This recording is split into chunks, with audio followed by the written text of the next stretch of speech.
বিশ্বকাপের মঞ্চে আবারও জ্বলে উঠল এক চিরচেনা নাম লিওনেল মেসি। ম্যাচের শুরু থেকে আক্রমণাত্মক ছিল আর্জেন্টিনা। মাত্র ৩ মিনিটেই সুযোগ পেয়েছিলেন লাউতারো মার্টিনেজ। এরপর আসে নাটকীয় মুহূর্ত। মার্টিনেজকে বক্সের ভেতর ফাউল করলে ডিআরএ দেখে পেনাল্টি দেন রেফারি। স্পট কিকে দাঁড়ান মেসি, কিন্তু অবিশ্বাস্যভাবে পোস্টের বাইরে দিয়ে বল মারেন তিনি। পুরো স্টেডিয়াম যেন মুহূর্তে স্তব্ধ। তবে কি কিংবদন্তিরা হার মানতে জানেন না। ৩৮ মিনিটে বা প্রান্ত থেকে আসা ফাকুন্দা মেদিনার নিখুঁত ক্রসে তিয়াগো আলমাদার বুদ্ধিদীপ্ত ডাবি, আর তারপরেই মেসির বা পায়ের জাদু। বল জড়িয়ে যায় অস্ট্রিয়ার জালে, উল্লাসে ফেটে পড়ে আর্জেন্টিনা শিবির। আর এই গোলের মধ্য দিয়ে বিশ্বকাপ ইতিহাসে নতুন উচ্চতায় পৌঁছে যান মেসি। ২৮ ম্যাচে তার গোল সংখ্যা দাঁড়ায় ১৭তে, পেছনে ফেলেন কিংবদন্তি মিরোস্লাভ ক্লোসাকে।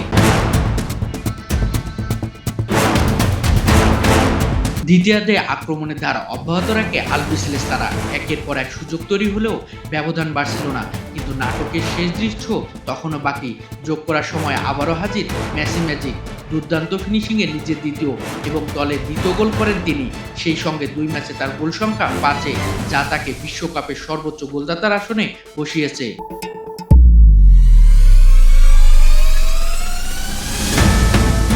শেষ বাঁশি বাজার সঙ্গে সঙ্গে স্কোরবোর্ডে লেখা আর্জেন্টিনা ২, অস্ট্রিয়া ০।